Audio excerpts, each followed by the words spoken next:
Hi, and welcome to the Creative Treehouse. My name is Robin Broom, and I am an independent Stampin' Up! Demonstrator in the United States. I'm so glad you joined me in the Treehouse today. Today we have a fun fold project. I love fun folds. This is one that I've never made before. It's called a triple diamond floating card. No, triple floating diamond card. I don't know. Triple floating diamond card. It's almost a tongue twister. And because you've got 3 of these squares turned 45 degrees. So anyway, they're diamonds and they kind of float around. So that's what we're going to make today. This is for a friend's birthday that loves teacups. And so I used retired designer series paper, but I thought it would still be a good thing to watch how to make it in case you've never made one. It's really not that difficult. And also, I kind of wanted to showcase the colors that are in this because these are in colors that are retiring.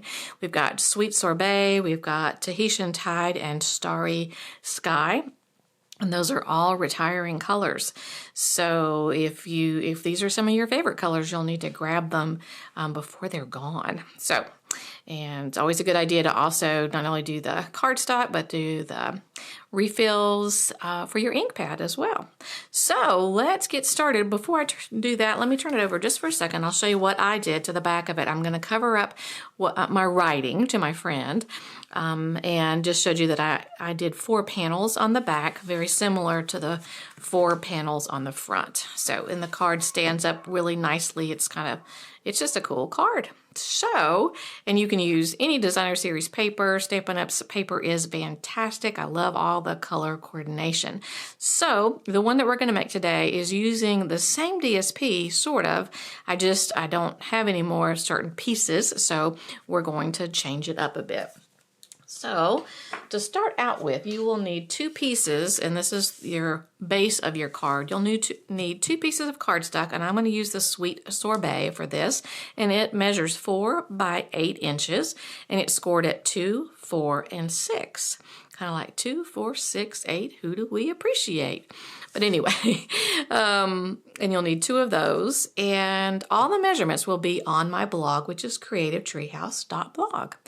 And you'll also need 3 in the same color, 3 squares, and those measure 2 and 7/8 by 2 and 7/8. So those squares, and that we're going to turn to be diamonds. Let me slide that out of the way and we'll go to the next one. The mats, you'll need 4 of these mats. These are the Starry Sky, and they measure 1 7/8 by 3 7/8. And then the DSP that goes with it, that's just a little bit smaller. The DSP measures 1 5/8 by 3 5/8. And then we have some more mats that are Starry Sky, and there's 3 of those because they're going to go with the squares up here, and they measure 2 3/4 by 2 3/4. And then some designer series paper that coordinates, and this is 2 5/8 by 2 5/8. Again, all the measurements will be on my blog. So let's get started, and we're going to start with our card base. And we've scored it at 2, 4, and 6, and I've already scored mine. However, we also need to make little tick marks halfway across. So this is 4 inches across, so we need to make little tick marks at 2 inches on either end. So I did that one for that piece, and now on this one, I'm just going to line it back up at 4. I'm going to actually just pull it down to this horizontal line right there and mark it at 2 right there. Flip it over. I could have left it just the way it was and do it again. All right, and then this is where the trimmer and the nice clear guide right there is going to really come in handy. Because what we're going to do is we're going to cut triangles off. We're going to put the pencil mark right there, the 2-inch mark right here in the groove, and match it right here to the first score line right there. And then once they are lined up pretty much right dead even in the groove, we'll cut it off. Okay, and we don't need the triangle. right, and then I'm going to turn it and do the same thing again on the other side, matching the score line with the little tick mark that we made at the 2-inch mark. All right, and we're going to do the other end the same exact way. So we've got our little pencil mark at 2 inches, and we have our score line right there, our very first score line on that end. One more turn and we'll be done. And just line those up in the groove, centered in the groove, and cut. And that is all there is to that. All right, next what we're going to do is we are going to take our bone folder and we are going to fold over one end of each. Oh wait, I didn't cut this one, hang on.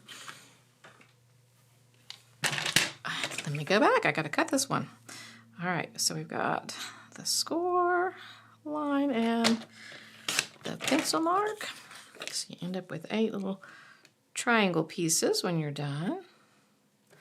It wouldn't go together well if we didn't have all of it, all the ends cut. All right, score line and pencil line.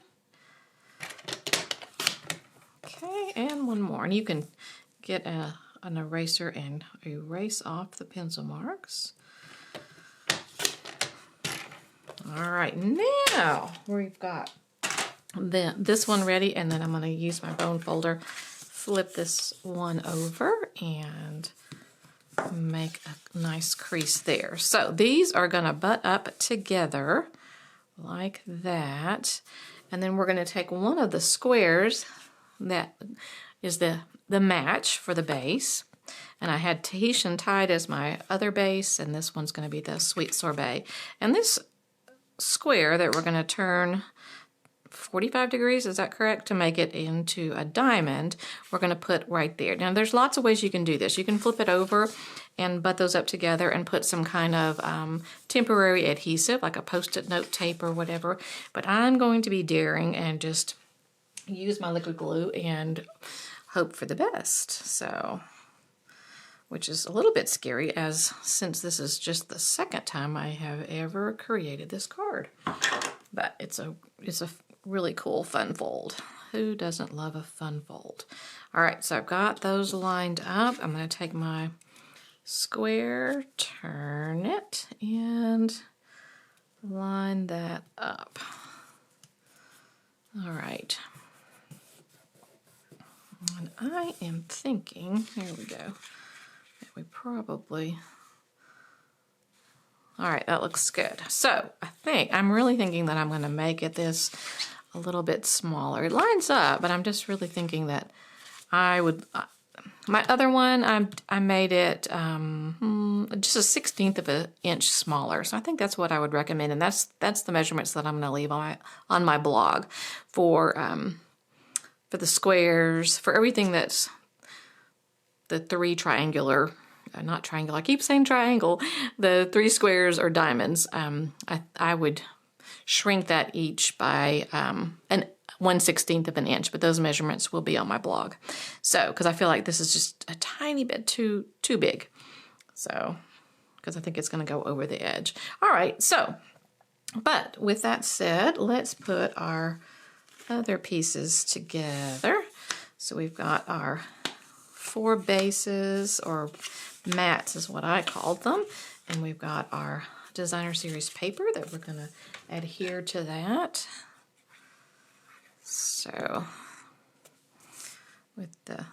if you have a directional pattern, you're going to want to be sure you cut your paper correctly, especially when it comes to the diamond right there, because you're going to want to cut it into a square. But if it's directional, you don't want it to be sideways. Like, you don't want your teacups to end up at a 45-degree angle instead of straight. So, but on these, it doesn't matter as much, as long as you don't have it completely sideways. All right, so we get those on there, and then I'm going to go ahead and adhere them also to the base. All right, and they are going to go on all of the rectangles here, so I'm going to put one right there because it's going to be easy to set it down right here.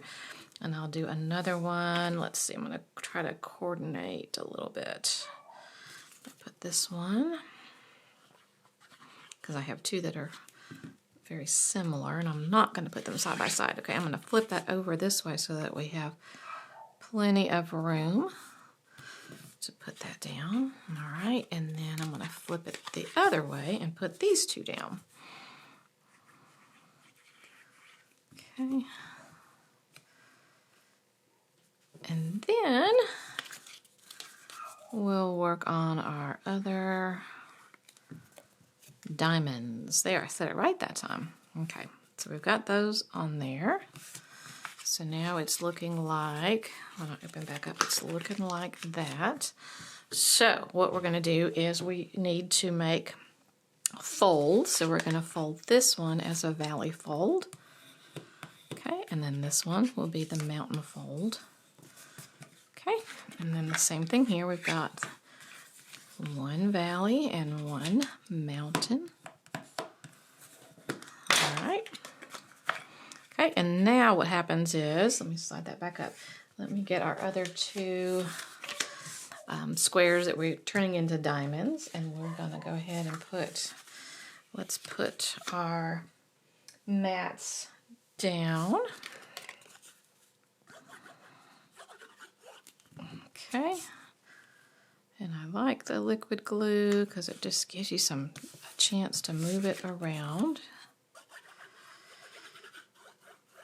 Okay, and I think I'll go ahead and put on the next piece of Designer Series paper as well. So let me do that for the center one. So then we've got that one more piece that's gonna coordinate right here. Okay, and I'm going to put that onto the center one. Okay, and now you see why I said about the directional pattern. These are just dots, so it doesn't really matter, just real subtle dots, so it's not going to make a difference. But if you had something that, you could easily have something that could make a difference. All right, so let's see. The best way to do this is going to be, we want this one to be right here. We want to line up the points and everything evenly. And that's why I said this is a 1/16 of an inch too large. All right, but we don't want glue under here. We only want the glue right here. So I'm going to put my glue just there. Try not to get too much. And line that up. And give it a good push. All right, same thing for the other side. I'm going to put glue only right here. I tried to glue my original one together accidentally. All right. Now, why am I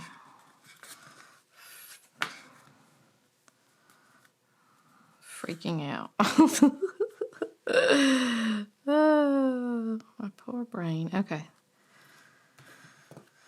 There we go. All right. I'll put the other pieces of Designer Series paper on top of that, and we pretty much have it, and then you would just need to decorate it however you would like. And we can, if you have the fun teacup set, you could definitely use that. There is a new teacup. I don't know that it would match completely, but there is a teacup in one of the new stamp sets. So yeah, there we go. It comes with a neat die set and stuff. So that is pretty much it. And like I said, you could decorate it different ways. And you could put stuff on the back if you would like to. And so yeah, it stands up really cool. There are different ways to fold it. You can fold it like that. But I think one of my favorite ways would be to fold it like, let's see if I can get it right, like like this, and that way when they open it, it's a little bit more obvious to pull it out like that, I think.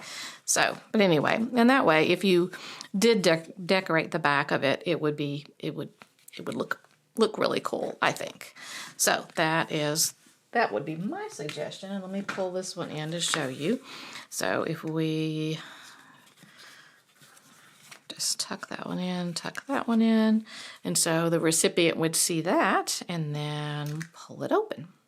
So that would be my suggestion. But anyway, and it's a little bit bulky, but it would still fit into your regular envelope. But because of how bulky it is, my suggestion would be to, you definitely would need, or at least in the United States, the non-machinable stamp, so that it would be done by hand and not through the machine, because I have a feeling it's definitely too thick to go through. And a tip that I've heard on that is if your card will fit through this slot right here, then you know that it should be okay and wouldn't need any extra postage.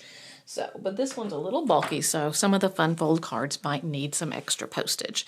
So, but regardless, your triple floating diamond card, triple floating diamond card. Maybe we need an abbreviation or something for it. But anyway, that's the card. I had a lot of fun making it, a lot of fun just coordinating the things. I also had a lot of fun coloring. If you wanted to know, I used blends to color, and there's even a little sneak peek of me coloring on my blog, and you can see this one in the photo and the other ones that did not make it into the card. So, but I love the blends. I love to color. That's probably my favorite tool with coloring is the blends. So, but I enjoy doing the watercolor pencils and other things as well. So speaking of enjoying, I hope you enjoyed learning how to make this card and seeing the card. I hope it inspired you. I also hope that you have subscribed to my YouTube channel. If you have not, please hit the subscribe button and leave comments. I love to hear people comment, and sometimes they ask questions. Sometimes they catch my boo-boos and tell me about them, and that's fine. I don't want to have something out there that's incorrect. So, but anyway, that's it. And if you want to check my blog out, you can. And from there, you can sign up for my newsletter as well. And that'll tell you some of the happenings in the Creative Treehouse. And I would love for you to join there as well. I have Facebook Lives. There's so much stuff that's going on. So, and I would love for you to participate in whatever way you can. So, I think that's it. I'm so glad you came and took the time to check out this Fun Fold card. And I'll see you next time in the treehouse. All right. Bye-bye for now.